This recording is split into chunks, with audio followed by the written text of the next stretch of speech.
You're listening to The Jacob Valk Show. He's breaking down the latest and greatest in sports as only he can. Follow him on Twitter at RealJacobValk. Here he is, Jacob Valk. Hello,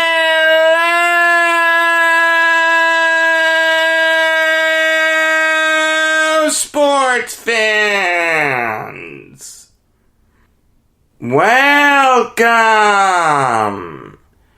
to another edition of the Jacob Valk Show.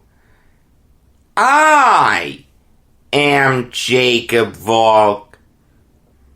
And finally, Giants fans are realizing that what I've been saying for a while is true. They're finally starting to realize that I actually know a little bit about sports. Their team is absolutely dreadful. There is no other word for it. They are anemic. They are pitiful. If it wasn't for the Jets, they'd probably be the worst team in the NFL. You know, people say that the Jets are the worst team in the NFL by a mile and it's not even close. That's not true. The Giants can give them a run for their money. The Jets are worse, but the Giants aren't as far ahead of them in the power rankings as some people would have you believe. I mean, how on God's green earth do you blow an 11-point lead with under 5 minutes left to play? That takes skill. I'm not even upset about that. I'm impressed that they were able to do that. That's hard to do. You allow Carson Wentz, who had been struggling all night. Neither team played well. That was the NFC East in 2020 in a nutshell yesterday. Two garbage teams going at it. We're just going to find out who's a little better. But after the Shepard touchdown, the Giants made Wentz look like Neil Lomax. Penalties, blown coverages. I mean, go back and look at the first Eagles touchdown drive in the fourth quarter. You know how many penalties the Giants committed on that drive? 3. There was an illegal contact by Ryan Lewis that negated a B.J. Hill sack that would have made it 3rd and long. There was a too many men penalty. How on earth do you get called for too many men with 5 minutes left to go in the fourth quarter? And then the unnecessary roughness that really didn't mean much in the grand scheme of things, because the Eagles didn't convert the 2-point conversion. But still, that's a penalty. And then the second touchdown drive, the Eagles had their way with the Giants. Passes, runs, whatever. On that drive, the Giants committed 2 penalties. James Bradbury committed a pass interference, and Logan Ryan held Travis Fulgham.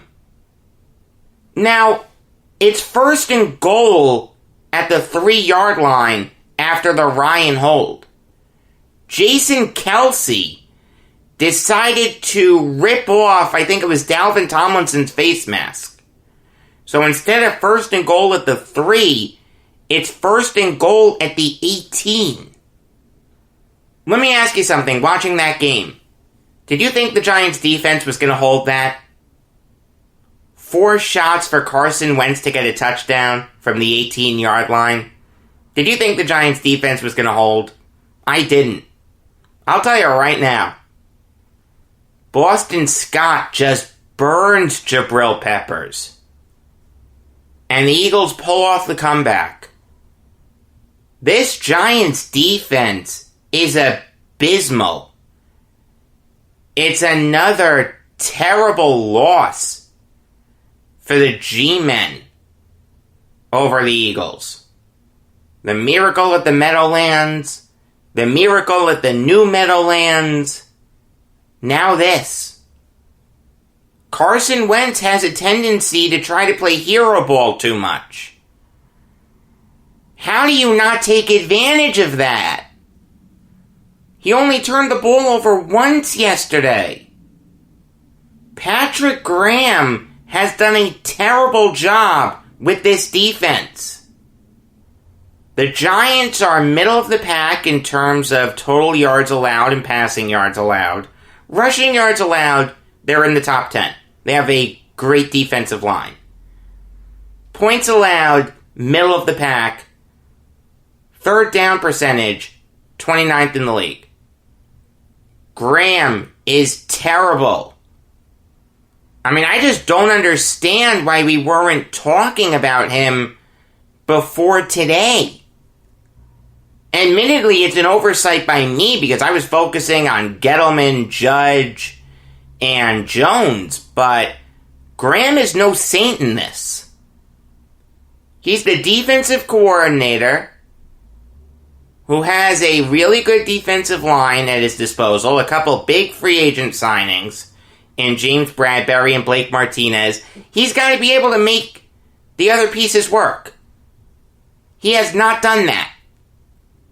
And when you look at the Giants' offense, it wouldn't surprise me if Evan Engram was cut today. It wouldn't surprise me if, while I'm recording this podcast, I see the news that Evan Engram was cut. 2 terrible drops. The first one resulted in the Daniel Jones interception. Jones was actually pretty darn good yesterday. As much as I hate Daniel Jones, I'll give him credit. He played well, completed 66% of his passes, threw 2 touchdowns. I mean, that bomb that he threw to Golden Tate, that was a great pass. I mean, Tate bailed him out a little bit, but still, that was some impressive arm strength. And then the run, the 80-yard run, where Jones gets swallowed up by the turf monster. I mean, to be honest with you, that didn't bother me. What bothered me more was the Eagles' defense allowing that run in the first place. Forget the fact that Jones tripped. The Giants scored 4 plays later. At the end of the day, it really doesn't matter. What bothered me more was everyone buying the play fake and then Jones just running through the right side of the offensive line for 80 yards. You can't allow that if you're the Eagles' defense. You have to know that Jones can kill you with his legs. If you take away that one run, the Eagles actually held the Giants' run game in check. The Giants had 160 rushing yards yesterday. You take Jones's 80-yard run out of the equation, it gets cut in half to 80. But they bit on the read option. Also, some people got on Jones for the fumble that he had during the last Giants drive. He just didn't sense Vinny Curry coming when he was in the pocket. Looked way too relaxed. He's always loose with the football. He's not Danny Dimes. He's Danny Fumbles. I mean, was that a great epitome of what Daniel Jones does? Yes, but at the end of the day, that fumble didn't mean anything. less than 40 seconds on the clock. The Giants had no timeouts. They were on their side of the field. There's no way the Giants were going to come back. Was it a bad fumble? Yes. But in the grand scheme of things, it really didn't mean much. But back to Ingram. Obviously, after the first Eagles touchdown drive, the Eagles kicked the ball off. We've got just over 2 minutes left on the clock at this point. If the Giants get a first down here, the game is most likely over. The Eagles still technically would have had a shot, but it would have been really unlikely for even the Giants' defense to allow a touchdown in that spot. Jones throws a good pass to Ingram that Ingram just drops. It hits off his fingertips. I'm watching that game. I can't believe what I'm seeing. It's another Giants choke. Some things just don't change. For my whole life, Coughlin did this, McAdoo did this, Shermer did this, and now Judge is doing it. The Giants just invent ways to lose. I brought up the penalties. I didn't bring up the biggest one. Making you wait. I'm leaving you in suspense. Deshaun Jackson caught the Riley Dixon punt at the, 12-ish yard line or something like that. Corey Ballantyne lowered his head to initiate contact. You can't do that. That's a personal foul. He gifted the Eagles 15 yards. And you know what? That's on Joe Judge. Because Judge is the special teams guru. That's what he was doing before he became Giants head coach. He was Bill Belichick's special teams coordinator. You can't allow that. I mean, one thing that Judge will do is he'll have you run laps if you mess up. I hope he had the whole team run laps. I hope he was running laps. What he is doing isn't working. The Giants are 1-6. They aren't that much better than the Jets. Finally, you're seeing the Giants fans start to realize it. Here's my question. Why did it take the halfway point of the season just about for you to realize it? This is why I hate Giants fans. They just don't get it. They don't know how to evaluate talent.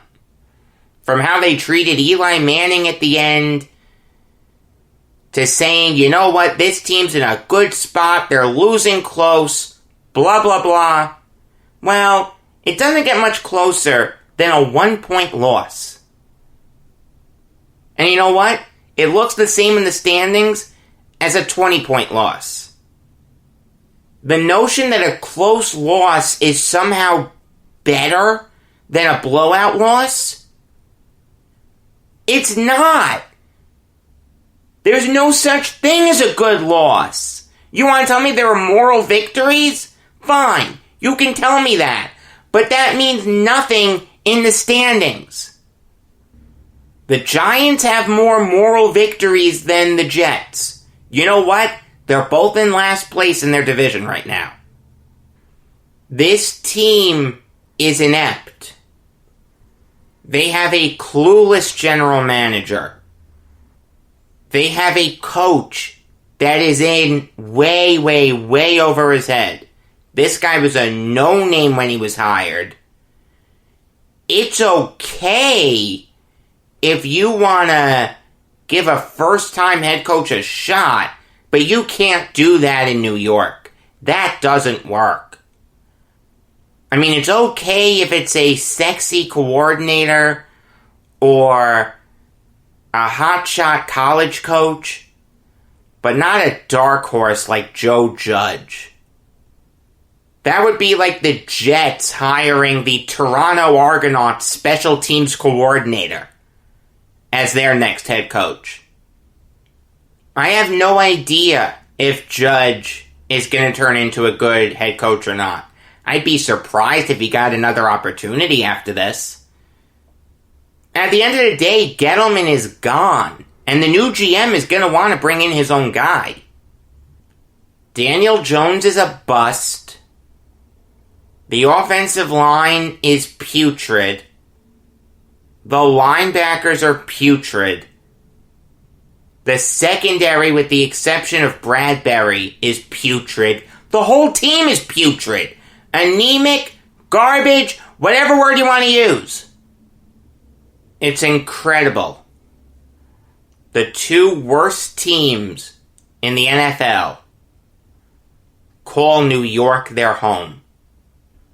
They are an embarrassment to the state. They're an embarrassment to football. It's never been this bad. Never. Not in the 70s. Not in the 90s. Never. Both teams are an absolute joke. Alright, now it's time for me to make my 3 NFL picks. I went 2-1 last week. I'm on a roll, 5-1 in the last 2 weeks. Let's see if I can keep it up. I like the Packers minus 3.5 over the Texans. I understand that since the Texans fired Bill O'Brien, they've looked a lot better. Obviously, they got the win over the Jaguars a couple weeks ago. And last week, they took a really, really, really good Titans team to overtime. They're playing much better now than they were a month ago. But this is the Packers we're talking about. They still have Aaron Rodgers. They still have Aaron Jones. Devontae Adams is still Devontae Adams. And Robert Tonyan has turned into a really good tight end. The Packers' defense is really good. They're in the top half of the league in most categories. They have some big playmakers: Jair Alexander, Zadarius Smith, Adrian Amos. There's no way the Texans cover the 3.5. Give me the Packers there. I'll move over now to my upset. I like the Niners to cover the +2. The Patriots are not playing well right now. The Niners are getting healthier. Obviously, Garoppolo's back. I understand that Raheem Mostert is out. So's Dee Ford, so's Nick Bosa, Jordan Reed, Richard Sherman. All those guys. I get that. But when the quarterback comes back, that's huge. And Garoppolo looked great last week against the Rams. Threw 3 touchdowns, completed over 66% of his passes, didn't turn the ball over. At the end of the day, all it takes is that quarterback coming back to really spark a team sometimes. I like the Niners +2, and I'll close with kind of a big spread. This may surprise you a little bit, but I like the Chiefs minus 9.5. The Broncos have not impressed me when I've watched them. Drew Lock looked dreadful last week against the Patriots. I'm not in love with their receivers. Tim Patrick has been solid so far, but how much can you really trust him? Jerry Jeudy's really good, but he's a rookie. He can't be the number 1 wide receiver right away. I don't care how talented he was coming out of Alabama. Noah Fant is really good. I get that, and Melvin Gordon's probably going to play this week. I get that. But this Chiefs team is just too stacked. This could be Le'Veon Bell's first game as a Chief. When you add him to that offense, it's unbeatable. I think Mahomes is going to have a field day against this shaky Broncos passing defense. I do think the Chiefs are going to win by double digits. Give me the Chiefs minus 9.5. So just to recap my picks, haven't done that recently. I'll start it back up. I like the Packers minus 3.5, the Niners plus 2, and the Chiefs minus 9.5. But now it's time to preview tonight's World Series game. An absolutely pivotal Game 3. Both teams have their best playoff pitchers on the mound. You want to tell me that Buehler isn't the Dodgers ace, that it's still Kershaw? Fine, but I'll take Buehler in the playoffs over Kershaw. Charlie Morton is not the ace of the Rays.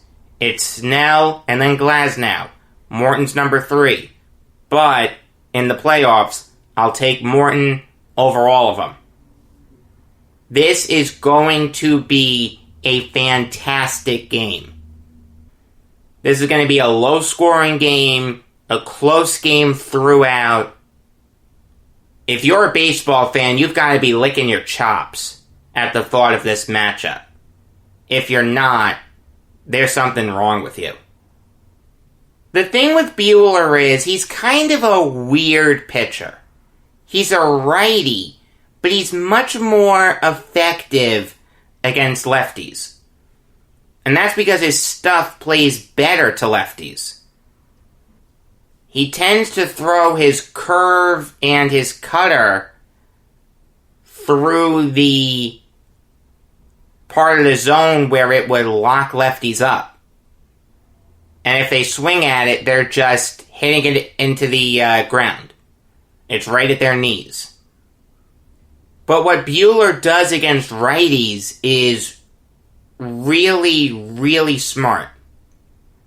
He knows that he gets incredible movement on his pitches. His curve has insane break. His slider has insane break. His four-seamer has insane break. So Buehler just lets it tail out of the zone, and he gets righties to chase it. He'll attack with the fastball, and then he'll get righties to chase. And when you look at Morton, he's a guy who, for the most part, will only throw 3 pitches, fastball, curve, sinker. He does have a cutter and a little bit of a splitter, but for the most part, it's just those 3 pitches. Against righties, he likes to shy away from really going after them with his off-speed stuff. He'll either try to lock you up with the curve or get you chasing. The sinker falls through the zone. Sometimes he can hang it, but in the playoffs, that sinker seems to get a little bit more of a break on it. And the fastball, he likes to attack you up high, right at the letters. And it's kind of funny. Morton's a guy who's been around for a while. He's 36 years old. He's never really had a fastball. When he was with the Pirates, he was getting by on his curve, his changeup, stuff like that. But now that he's older, he started throwing the fastball more, and he's not afraid to go after hitters. It's very interesting, the career trajectory that Charlie Morton has had. It's like a Six Flags roller coaster. One thing that we've seen in this World Series so far is that both managers haven't been afraid to go to the bullpen early. I don't think you're going to see that here.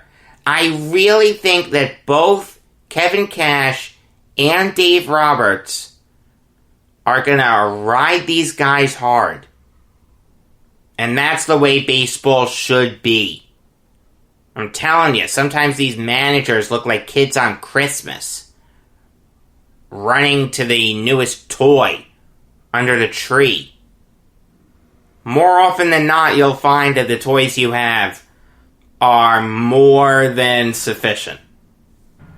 Moving on now to college football, and there are a few games that I want to preview.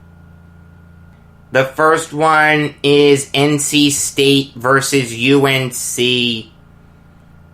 And let me tell you, the Wolfpack couldn't have picked a worse time to go up against the Tar Heels.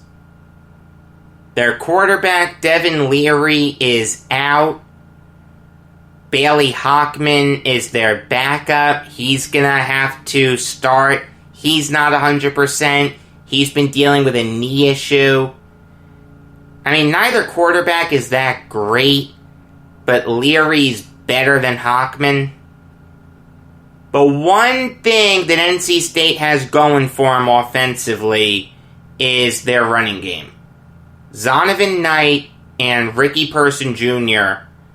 are a really good 1-2 punch in the backfield. They both have over 300 rushing yards. They both have 3 touchdowns. Defensively, the Wolfpack have some talented players. Daniel Joseph, Drake Thomas, Terrell Dawkins, Peyton Wilson, Isaiah Moore, Alan McNeil. If they're going to win this game, their defense is going to have to carry them.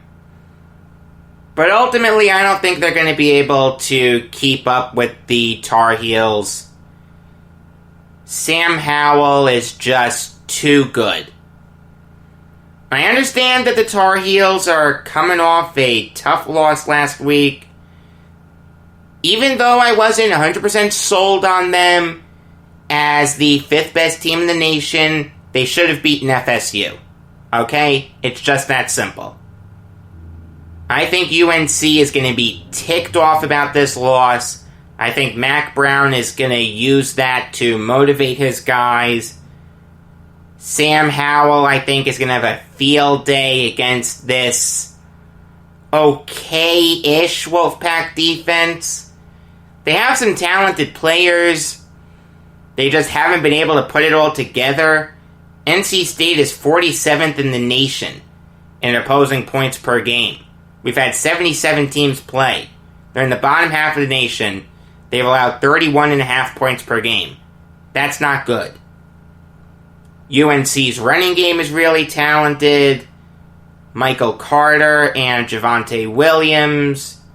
Williams is a great receiving threat. Diami Brown and Bo Corrales are the true wide receivers that you have to watch out for.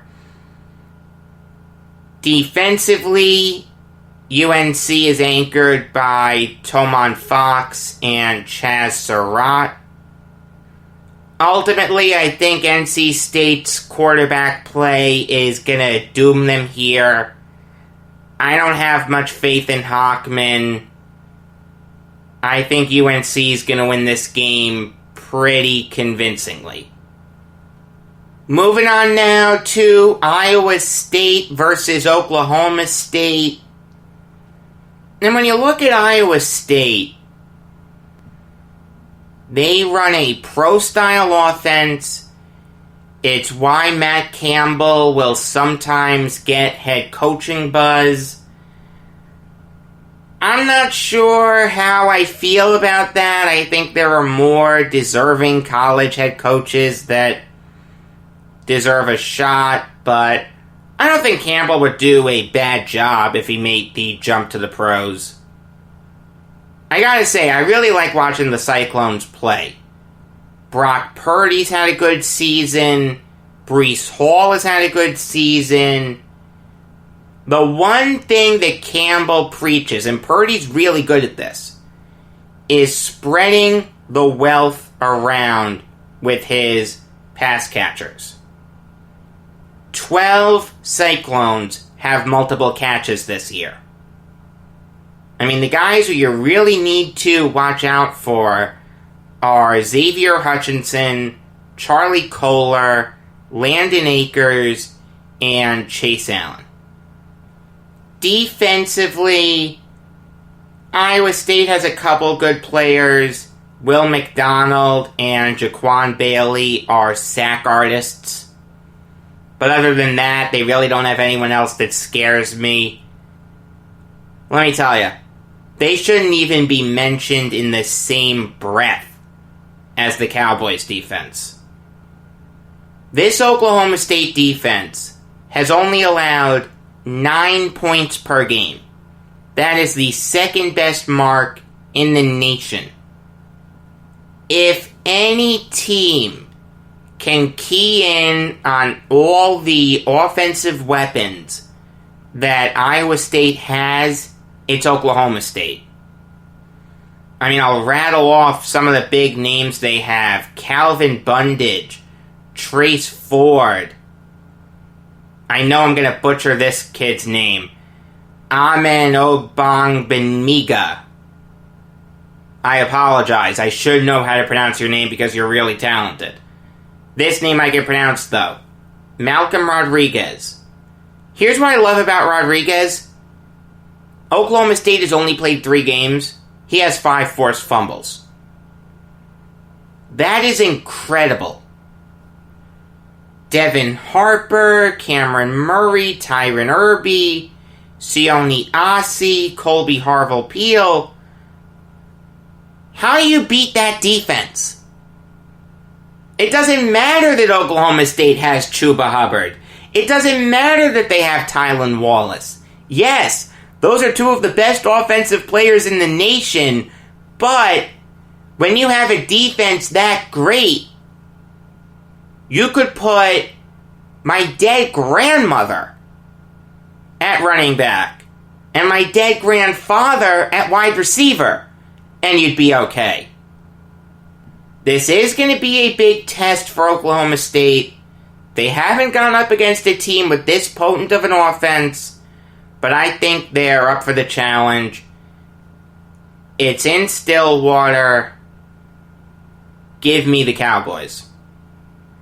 The last game to talk about is Cincinnati versus SMU. It's kind of weird.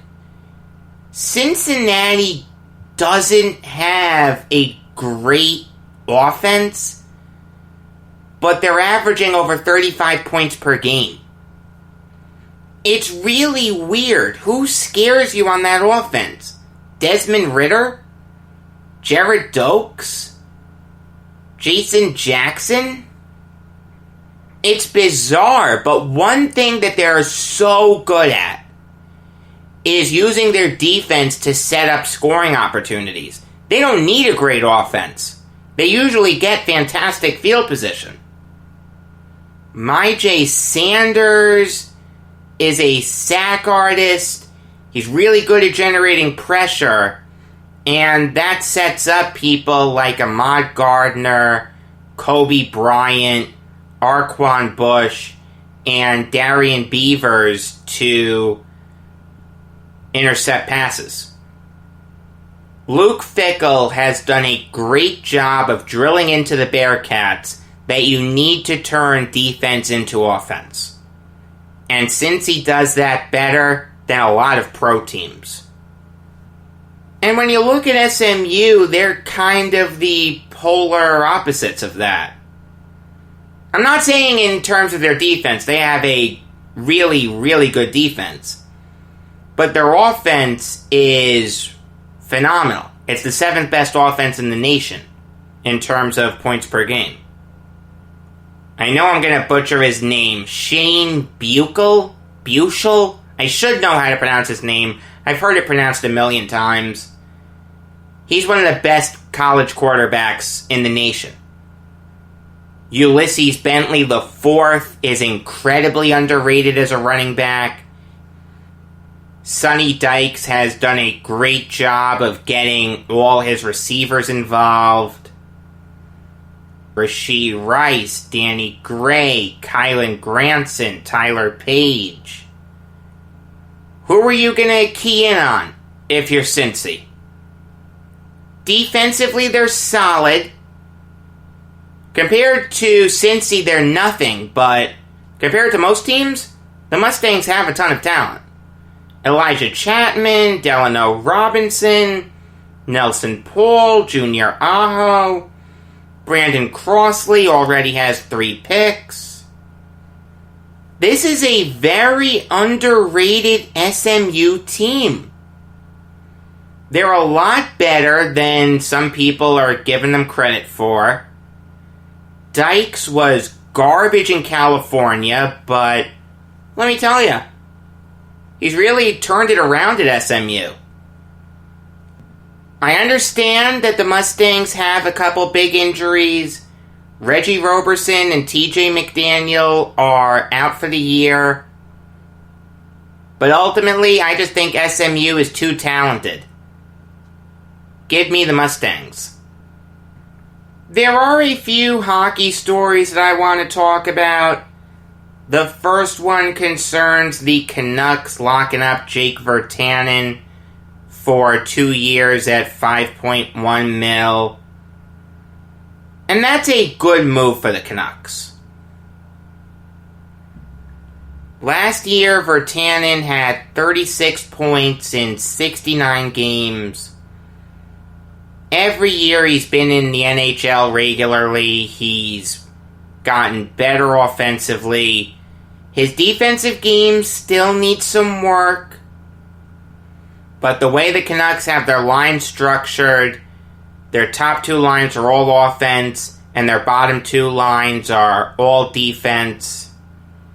They're paying Virtanen a very reasonable rate. This is a really good move for the Canucks. I like it a lot. Moving on now to the Stars signing Denis Gurianov to the same deal that Virtanen got. 2 years at $5.1 million. And hey, if that's the going rate for these young, offensively gifted players, I'm all for it. Last year was Gurianov's rookie year, and he played really well. 29 points in 64 games. He had 20 goals. No one knew that. When I told people that Denis Gurianov had 20 goals, I can't tell you how many people said to me, Jacob, there's no way that's true. He was fantastic in the playoffs. 17 points in 27 games. I'm not saying that he's the next Mike Modano or anything, but this kid has a really bright future. It's nice that he's finally putting it all together. He was the 12th overall pick in 2015, and look, it seemed like he was going to be a bust for a long time. Now he's righted the ship.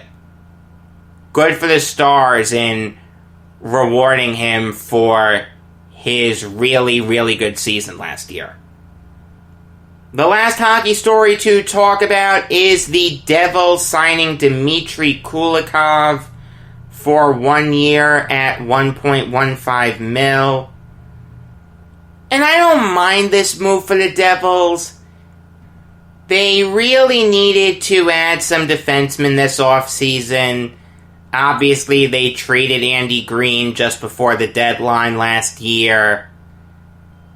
Yes, they traded for Ryan Murray, but look, the simple fact is they still needed some help. Damon Severson's a solid player, but he can't get it done by himself. They don't have Sammy Vatanen anymore. They have Will Butcher, who I like. And they have PK Subban, who had a down year, but he's still incredibly talented. The Devils did need to add another defenseman. And Kulikov should provide a solid veteran presence for the Devils. This will be his 12th season in the league. Last year he struggled for the Jets, only 10 points in 51 games. He was solid in the playoffs, 2 assists in 4 games in their qualifying round series against the Flames.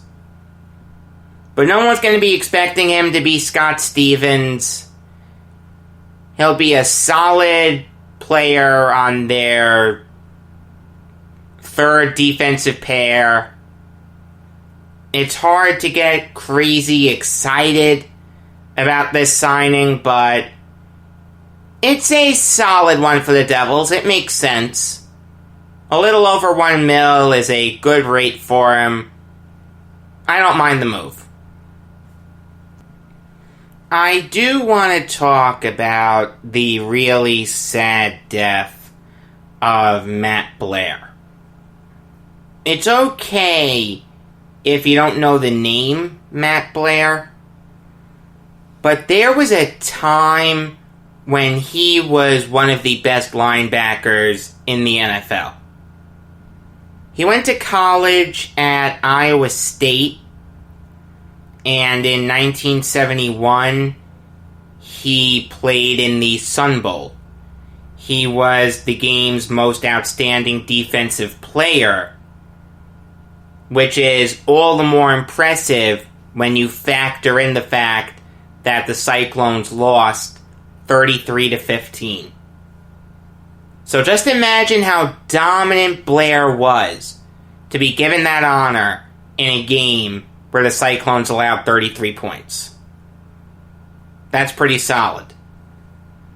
The year after, he got hurt, but he proved that the injury wasn't gonna stop him the year after.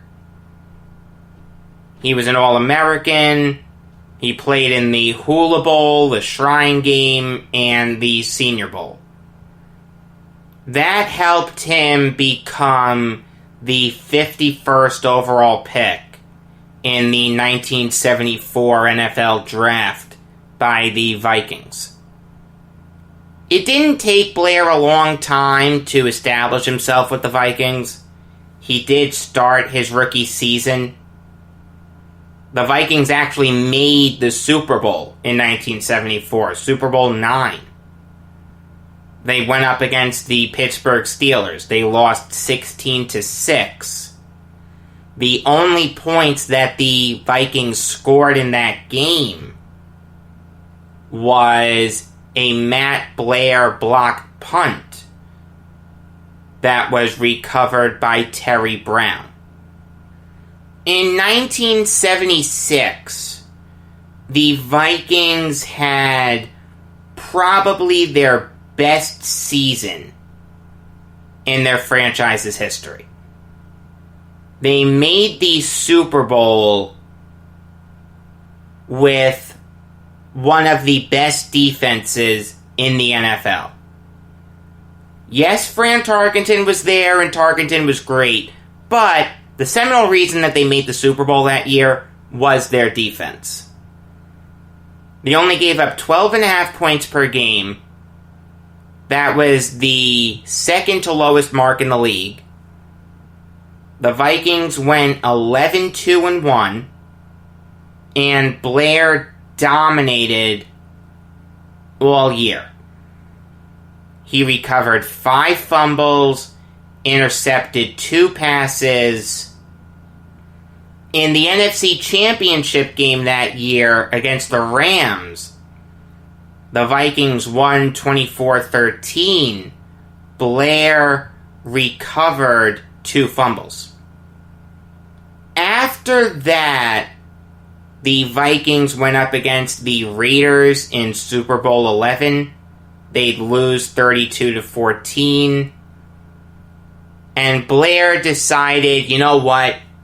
If this team is going to win, I'm going to need to step up. And step up he did. He made 6 straight Pro Bowls from 1977 to 1982. First team All-Pro in 1980.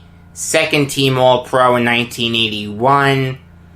Unfortunately for him, the Vikings would never make it back to the Super Bowl. Blair was an incredible special teams player also. He's third in NFL history with 20 blocked punts. Thank you, Wikipedia. There are players that are in the Pro Football Hall of Fame with a worse resume than Matt Blair. I'm not saying definitively that he should be in the Hall of Fame, but there was a big stretch of time, at least 6 years, where he was one of the best linebackers in all of football. There are players in the Hall of Fame for less. Blair is in the Vikings Ring of Honor. In 2010, he was named one of the 50 greatest Vikings of all time. There's no question that he deserved both of those honors. He had been sick for a while. It's most likely going to come out that he had CTE. A sad end to a great career. May he rest in peace. New York Jets recap on Sunday. It'll be nice to see Sam Darnold again. Let's put it this way, he can't be any worse than Joe Flacco.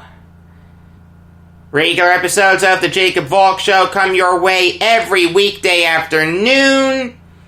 Until next time, I am Jacob Valk saying that next up is Fernando Gonzalez, who isn't playing tonight.